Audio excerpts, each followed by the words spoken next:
मैं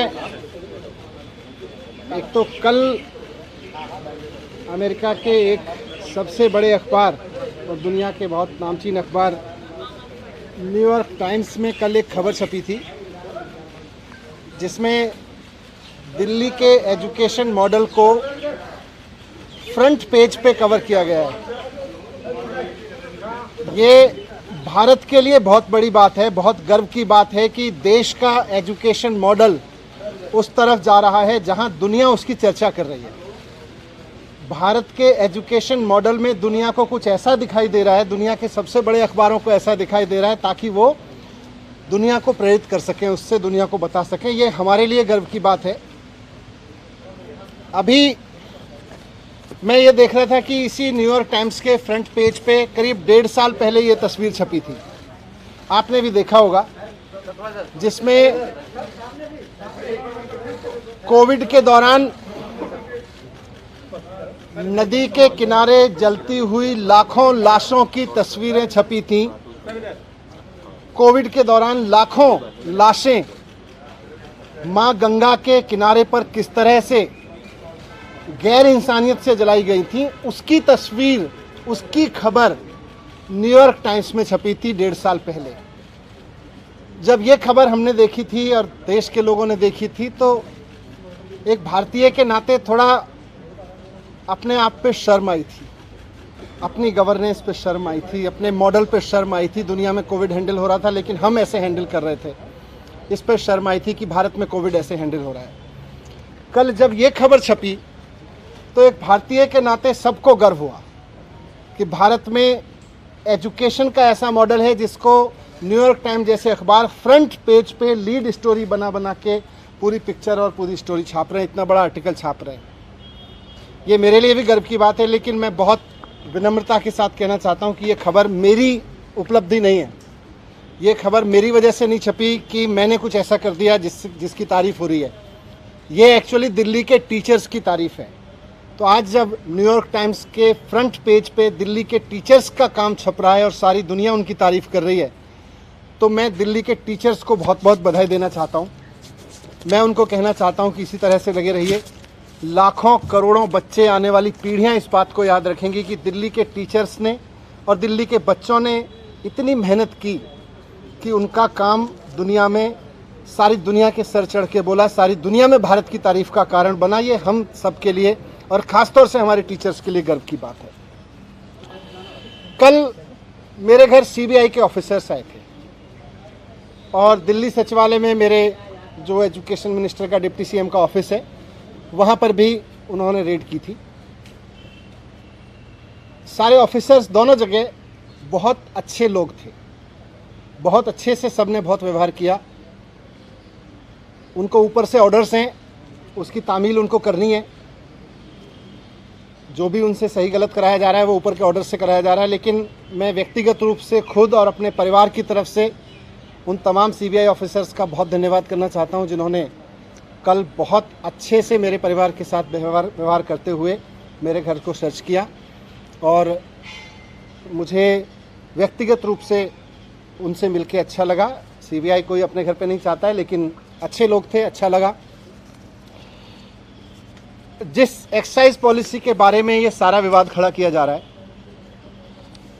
मैं उसके बारे में कहना चाहता हूं कि वो इस देश की सबसे बेस्ट एक्साइज पॉलिसी है और उस पॉलिसी को हम पूरी ट्रांसपेरेंसी और पूरी ईमानदारी से लागू कर रहे थे और बहुत ईमानदारी से वो पॉलिसी तैयार की गई।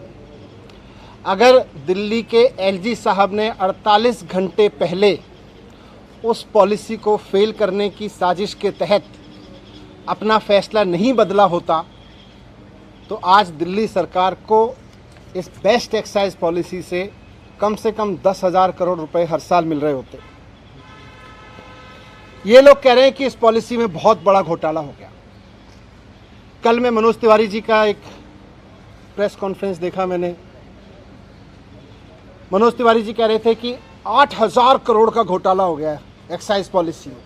मनीष सिसोदिया ने 8,000 करोड़ का घोटाला किया। फिर थोड़ी देर बाद बीजेपी के और एक नेता आए प्रेस कॉन्फ्रेंस करने या शायद किसी मीडिया में बात करने। वो बोले 1100 करोड़ का घोटाला मनीष सिसोदिया ने किया है। फिर मैं सोच रहा था कि एलजी साहब ने जो प्रेस रिलीज जारी किया था उसमें उन्होंने लिखा था 144 करोड़ का घोटाला कर दिया मनीष सिसोदिया ने। कल फिर जब सीबीआई के ऑफिसर्स आए तो वो एफआईआर लेके आए थे, उसमें ना 8000 करोड़ का जिक्र था, ना 1100 करोड़ का जिक्र था। उसमें लिखा था सोर्सेज कह रहे हैं कि 1 करोड़ का घोटाला हुआ है। सोर्सेज कह रहे हैं कि 1 करोड़ का घोटाला हुआ है, ये सीबीआई की एफआईआर कह रही है। इसमें ना 144 करोड़ का जिक्र है, ना 11,000 करोड़ का जिक्र है, 1100 करोड़ का, ना 8,000 करोड़ का मनोज तिवारी जी वाला जिक्र है। मैं कह रहा हूं कि ये सब बकवास है, ये सब बकवास कर रहे हैं। इस पूरी पॉलिसी में कोई घोटाला नहीं हुआ, बहुत शानदार पॉलिसी है। और जो ये लोग कह रहे हैं, इनको ना तो कुछ पता है, ना इन्होंने कुछ पढ़ा है, बस इनको तो कहीं से कोई स्क्रिप्ट जो दी जाती है ये उसको रटते हैं। मैं आज आपको बताता हूं कि इस पूरे शोर शराबे के पीछे असली कहानी क्या है, इसका सच क्या है। सच ये है कि मुद्दा शराब का घोटाला है ही नहीं। इनको शराब के किसी घोटाले की चिंता नहीं है, इनको घोटाले की चिंता नहीं है। अगर इनको शराब के घोटाले की चिंता होती तो गुजरात में हर साल 10,000 करोड़ रुपए की एक्साइज चोरी होती है।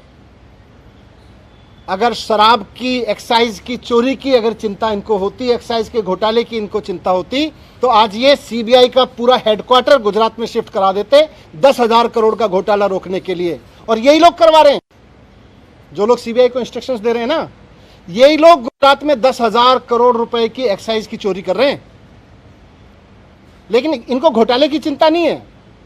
शराब की एक्साइज की पॉलिसी में हो रही चोरी की किसी की चिंता नहीं है, क्योंकि गुजरात में 10,000 करोड़ की चोरी हो रही है। वहां सीबीआई नहीं भेजते। अगर घोटाले की चिंता होती तो ईडी का दफ्तर वहां खुल जाता, ईडी का पूरा हेडक्वार्टर वहां शिफ्ट हो जाता। वहां नहीं हो रही कोई धरपकड़। इसलिए मुद्दा तो करप्शन है ही नहीं, मुद्दा तो शराब का घोटाला है ही नहीं, मुद्दा तो घोटाला है ही नहीं।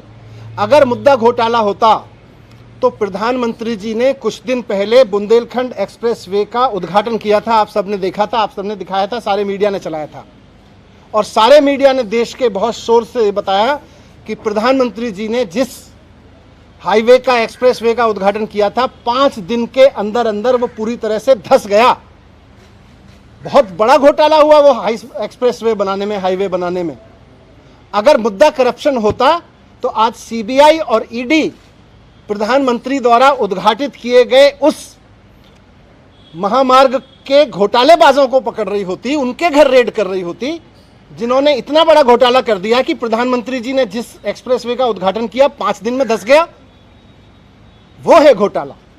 लेकिन जैसा मैं कह रहा हूं, मुद्दा घोटाला है ही नहीं। शराब या एक्साइज की चोरी इनकी परेशानी है ही नहीं। इनकी परेशानी है अरविंद केजरीवाल।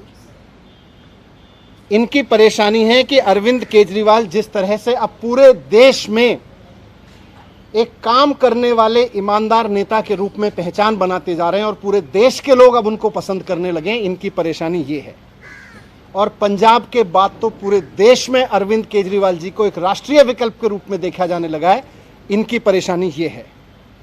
ये जो पूरी कार्रवाई मेरे खिलाफ हो रही है, ये जो पूरी कार्रवाई मेरे दफ्तर में हो रही है, मेरे घर में रेड डाली जा रही है, ये हो ही इसलिए रही है कि अरविंद केजरीवाल जी को रोकना चाहते हैं। ये अरविंद केजरीवाल जी को रोकने की जो साजिश रची जा रही है उसी स्क्रिप्ट का हिस्सा है। आप सब जानते हैं, देश जानता है कि अरविंद केजरीवाल जी की सबसे बड़ी ताकत है कि वो एक बहुत कट्टर ईमानदार नेता है।